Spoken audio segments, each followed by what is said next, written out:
In this lesson, we will examine some anchor lessons for use of ICT for learning. Before we begin, let's recap by looking at the decision tree for the use of ICT for learning. As you learned in the previous lesson, the decision tree is built around 4 questions, and each question corresponds to a big idea in the use of ICT for learning. The first relates to whether the students have the opportunity to use ICT in the learning activity. The second is to determine if ICT supports students' knowledge construction.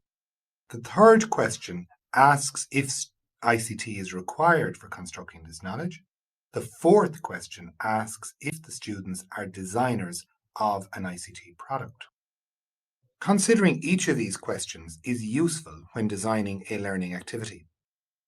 In doing this, you also need to consider how much opportunity you want to give your students to use ICT for learning. As outlined in the previous lesson, the use of ICT for learning decision tree can also be represented as a rubric. As you can see, each of the numbers 1 to 5 outline the criteria for the condition for the code. For example, to achieve a code 3, students use ICT to support knowledge construction, but they could construct the same knowledge without using ICT. You can decide which you find easier to use, the decision tree or the rubric, when designing your learning activities. We're now going to code a number of anchor lessons. It is important to note that these anchor lessons, which outline a series of learning activities, are not sample, model, or exemplar lessons. While they are lessons that have been designed and used by teachers, they have been deliberately selected to initiate discussions around learning design and, in this case, the use of ICT as part of the learning activity.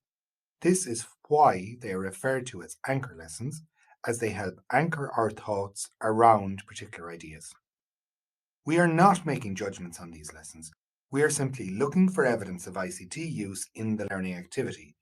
Remember, these are not scores, but codes, which describe the type of ICT use for learning present in the activity. To begin, please download the learning activity entitled Munting Mungo. When you have done this, carefully read it and make notes of your observations about what evidence there is that the students are engaged in ICT use for learning. Then, based on your observations, make a decision about the level of ICT use that you find in this learning activity. In deciding how to code it, you need to be able to point to evidence in order to justify the code you select. Remember, you are not looking for what you think you might do. Instead, you are looking for evidence to support the code you are giving this learning activity. Having examined the Munting Mungo, please indicate the code you assign to this learning activity.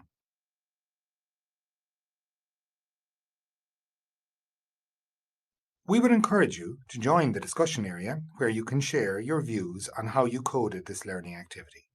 What code did you assign the Munting Mungo activity in terms of ICT use for learning? What evidence can you point to in order to substantiate your decision? The Munting Mungo learning activity is a code 2. That is, students use ICT to learn or practice basic skills or reproduce information. They are not constructing knowledge. Where did we get the evidence for this? Students typed the final worksheet that they submitted, but the ICT was not used to construct knowledge. Now, please download the learning activity entitled Great Train Internet. When you've done this, carefully read it and make notes of your observations about what evidence there is that the students are engaged in the use of ICT for learning. Then, based on your observations, make a decision about the level of ICT use that you find in this learning activity.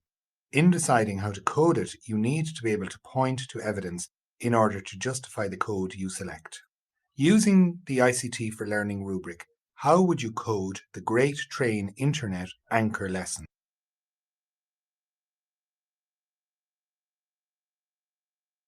As before, we would encourage you to join the discussion area where you can share your views on how you coded the activity. What code did you assign Great train internet in relation to use of ICT for learning? What evidence can you point to in order to substantiate your decision? In the Great Train Internet activity, students use ICT, websites, and other computer resources to learn about the Victorian era. They had to analyse the information they found in order to decide what was most important to present to their classmates. So the activity counts as knowledge building. However, ICT was not pedagogically necessary because students could have built the same knowledge using books in a library or a print encyclopedia. Therefore, the evidence in the anchor lesson, Great Train Internet, points to a code 3 for this learning activity.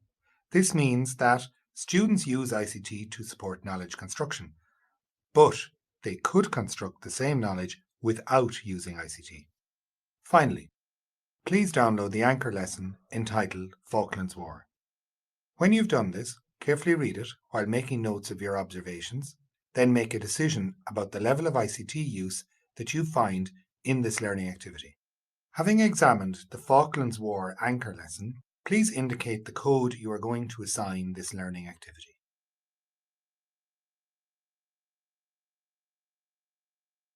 As before, we would encourage you to join the discussion area where you can share your views on how you coded the activity.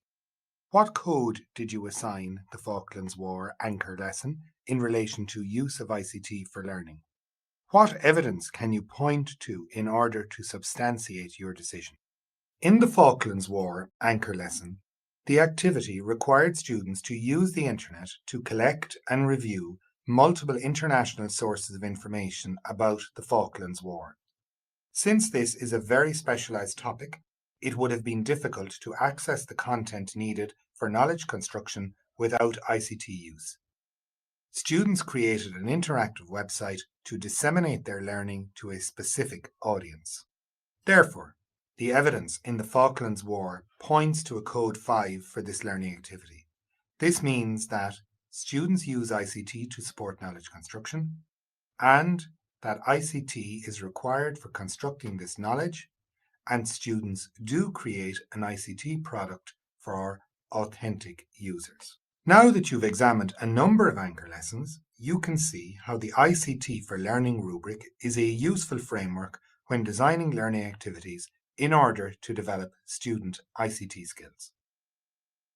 In this lesson, we have examined a number of anchor lessons in order to explore how to design learning activities that develop students' use of ICT for learning. In the next lesson, we will examine use of ICT for learning in action.